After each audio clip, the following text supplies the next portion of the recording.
This is the Christopher Ward C1000 Typhoon in ceramic. The fact that we are able to get a ceramic watch, a fully cased ceramic watch for under $2,000 is a testament for the incredible watchmaking that CW is continuing to do. Just a couple years ago, they're pushing their manufacturing capabilities and have made a couple different in-house calibers in addition to a fully in-house skeletonized watch that comes in for just under $4,000. So Christopher Ward is occupying a very important segment in the watchmaking world, and I am really excited to finally get my hands on one of these. This was a watch that I did see come out a couple years back, and every time one's come up used, there's always been something else on my radar. So without further ado, let's take a closer look at Christopher Ward's C1000 Typhoon chronograph.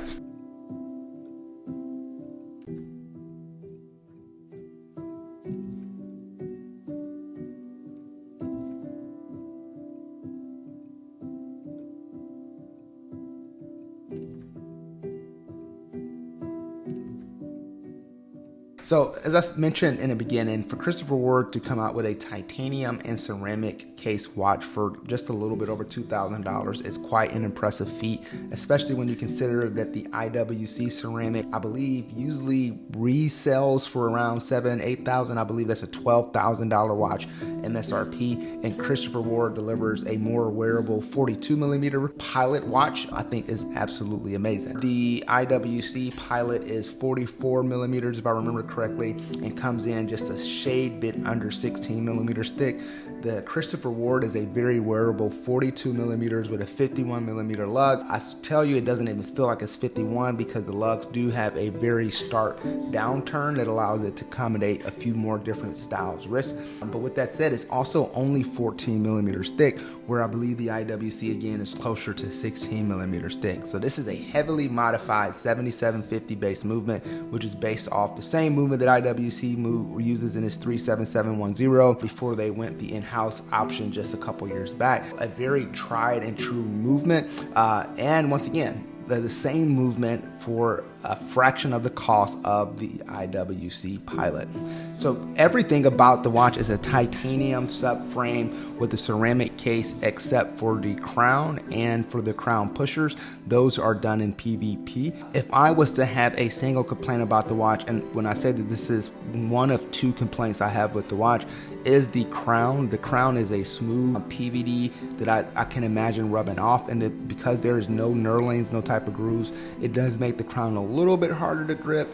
However, it's not a manual wound, so it's not like you need to wind the crown that often, but I do find myself wanting to wind the crown every now and then to get it started if I have not worn it for a day or two. I love that the crown is this onion-shaped kind of large style crown. It gives you a little bit of the big Pilot feel without having the bulk and size of an actual big Pilot. The chronograph pushers operate you normally would.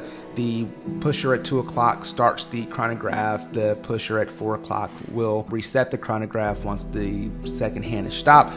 One thing you will notice, and we'll talk a little bit more about this when we get to the dial, that there is no running seconds on this. I have the JLC Polaris chronograph that is very similar, so this is not something that personally bothers me, but it is something that to note that if you're looking for a chronograph with consistent running seconds, you will need to look elsewhere. Sapphire crystal, and I don't know what Christopher Ward did, but this is probably one of the least reflective sapphire crystals that I've been able to find, which I really enjoy. It makes photographing the watch a lot of fun. There's a very clear sapphire crystal that allows this matte black to show up really nicely on the dial. Flipping the watch over, continuing on with the case, this Latin phrase that I'm pretty sure that I'm going to butcher, it is per ardua et astra, which translates to one or two things. One was through hardship to the stars, and the other translation, our aspirations take us to the stars.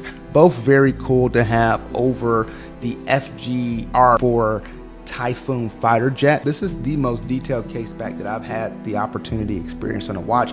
I am super excited that Christopher Ward did not choose to go with a display caseback. I'm sure that they did a wonderful job modifying the 7750, but at the end of the day, 7750 is a common movement, and so it is nice to have something a little bit different and going with a very high quality, very realistic engraving of the Typhoon FGR4 fighter jet.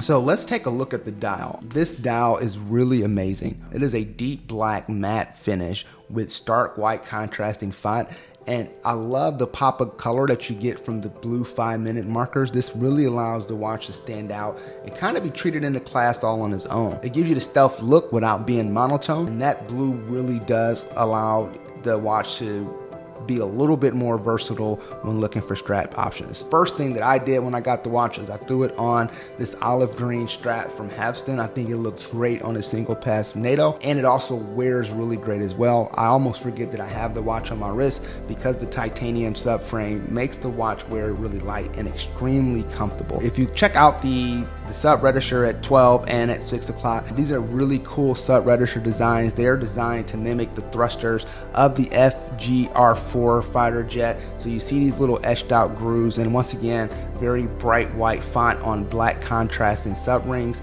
make this dial really legible in bright situations. I love the fact that Christopher Ward chose to do this gunmetal / metallic color silver on the hands. They look really great contrasting against the white luminescent paint and the all black dial. You also notice that this watch uses a count up dial versus the traditional Arabic numerals, so no 12, 1, 2, and 3. Instead, you get increasing numerals by increments of 5 going up the dial, and you will see that there are quite a few numerals that cut off that will be a turn off for quite a few would-be collectors. They actually cut off quite a few sets of the numerals given where the sub registers are placed. This does not personally bother me, as you heard me say on the channel. It is something to note for other would-be collectors. Lastly, there's just a ton of attention to detail on the watch. I've already talked about the sub registers being designed to resemble the fighter plane thrusters.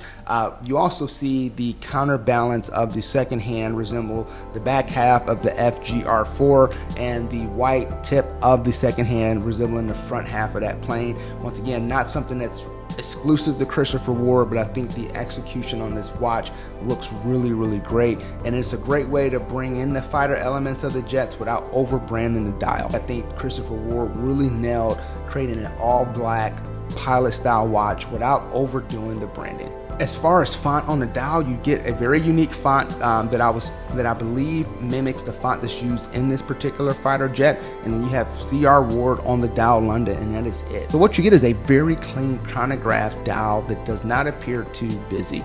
From a legibility standpoint, the lume on this watch is fantastic. I will definitely show a lume shot. However, in dark situations, once the lume is gone, this watch is very hard to read at night, so keep that in mind if legibility is something that's really important to you. With that said, this watch is amazing. The strap that it comes on with is really great, no shade to that. It's a 20 millimeter canvas strap with a very nice leather lining, but as I said earlier, I think this watch was designed for NATO, and it's also getting pretty hot up here in Maryland, so if it's not going to be in a NATO, I did find this leather and rubber strap combination that'll work really great as the temperature rises here in Maryland.